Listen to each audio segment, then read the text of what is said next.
Tonight, we're going to talk about the future of payments. And when you're building that lean startup, even the Ghostbusters need to get paid. So what Visa is focused on is delivering the next generation of payments. And frankly, there's a lot of confusion about different players in the payment space. Lots of people pull out their wallet, they open up their card, and they're focused on the physical plastic, and they think about Visa as a card issuer. It is your bank that is issuing your card. Visa is the network that is powering the authorization, the transaction behind it, is helping you settle disputes, it's helping you accumulate rewards, those types of functionalities. And our mandate is really about converting cash and check to electronic forms of currency, and doing that in a safe, secure, seamless way across different environments. So as a public company, we need to tell you that this is all a forward-looking statement, much to your surprise. So this morning, as I was getting ready for these sessions, I took a look at the newspaper, and there were three topics that jumped out in the left-hand column. One was that the newspaper reported that 1 million pre-orders were registered by Apple for the Apple 4S. It wasn't even the Apple 5. 1 million pre-orders in one day. That's the rate of change we have going on right now in our world. There was also an article on the fact that grocery stores are using mobile to improve the customer experience. You have vendors like Fresh Direct, Peapod, that are seeing 10% of their sales coming through the mobile commerce channel. And lastly, it turns out that the Freemasons have a Facebook page. Who knew? The secret society has actually gone public. So if we have any questions about the relevance of what we're talking about, I think it's hitting us in our everyday lives. And the fact of the matter is that people want to get paid when they transact. They want to buy where they connect and connect where they buy. And the principal way that they're doing this is, frankly, in the internet, it's in social, and it's on mobile. The mobile that we all have in this room, as good Web 2.0 attendees, probably has more computing power than our PCs did 10 years ago. And it really is the bridge between the physical world and the online world. When we think about where transactions are going to be in 2015, we actually think that we will have more mobile transactions than PC transactions.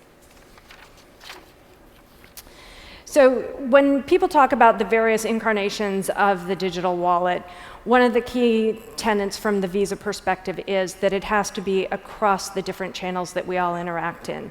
And when I think about this, I actually really start on the right-hand side of the page, so thinking about point of sale. A wallet that isn't useful at the big box retailer, but also just as likely at my neighborhood dry cleaner, is not going to be a compelling user experience. It has to be a ubiquitous experience.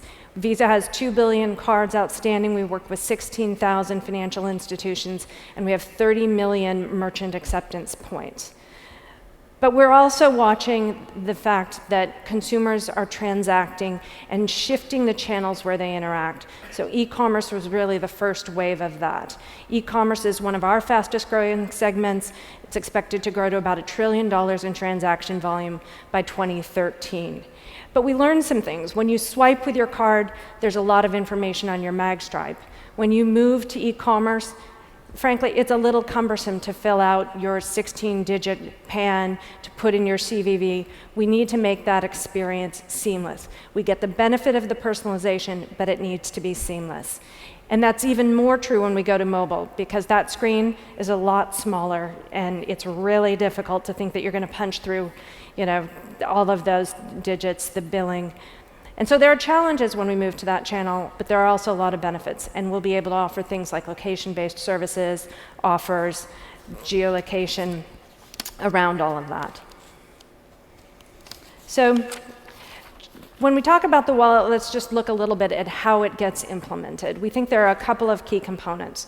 The first element is really a digital wallet. It's not that different from your physical wallet. It has lots of stuff in it. It has your ID, your payment credentials.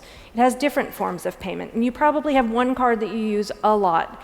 You have another card that you use for groceries, but when you go to buy that home entertainment system, you put it on a different card. You probably have coupons, offers. You want to be able to organize all of that, and you want to be able to manage those preferences. Another key component is acceptance. There has to be a better way, a better merchant experience.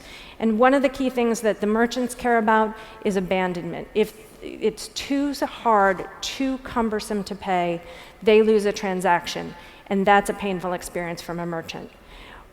It's also important, though, when we think about this digital wallet, to recognize that when I open that wallet, I have all Visa cards. You may not have all Visa cards. So we have to enable you to choose as a consumer how you want to pay, but with that one mark, that acceptance mark, which as a placeholder we're calling vis-a-vis, to know that any form of payment will be accepted and make that a streamlined process. And then the last component really is around the developer center. We bought a company about 18 months ago called CyberSource. It handles 1 in 4 e-commerce transactions in the United States. And one of the great assets they had was, first, relationships with over 300,000 merchants. So we've got a great dialogue with merchants to be able to bring the acceptance mark. But the other element that they had was really a philosophy about bringing innovation to the edge and letting developers take our core components and customize to deliver very, very unique services. So that gives you a sense of kind of the strategy behind it, but we thought it would be most compelling to really look at how this would look and feel as a user and as a merchant. So what we have here is, as I said, Visa has relationships with over 16,000 financial institutions, and we've worked with our our bank partners over the last couple of months developing this digital wallet, and looked at the way that many of us would want to enroll in a digital wallet. We have a trusted relationship with our financial institution, and it's a seamless experience if we can log on to our home banking site, look to a tab, see an offer for the vis-a-vis service, get to an enrollment page, accept the critical terms, have our appropriate challenge response questions. And then if I happen to have cards that are issued by this financial institution, I can pre-populate with those, otherwise I can hand key in the digits, and then enroll. So then it takes me to the Visa site. I have a verification that in fact I have enrolled in vis-a-vis. And then when I log back in, I'm able to transact. So here I've decided that I'm going to buy my husband a shirt. So this is now the merchant's experience.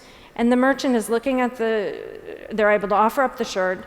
The consumer goes to the checkout page, clicks yes, goes through. And when it comes to the checkout and the payment choice, they're able to check out with vis-a-vis. What that does is pre-populates the cards that we've loaded in the enrollment process. You can toggle between payment preferences. You can validate that in fact it is the correct billing address, and then you can click yes, this is where you want to pay. And then you've got your receipt, and you as you do that, you go back into the merchant site. So one of the things here it's also important is from the merchant vantage point, you've kept the experience very consistent. This feels like the merchant's specific website and experience, so they don't feel that you've left and they've lost control of that relationship. So this is our vision of the digital wallet. Again, we think it's absolutely critical that this is an experience that moves with you from the physical world to the e-com experience, to mobile, and you have a common user interface across all of those channels, a common experience of reliability, convenience, security. And with our history and our success of bringing those assets to bear in the physical world and the e-commerce world, we're very excited about the opportunities that are opened up as we look at mobile, social, the next generation of Web 2.0.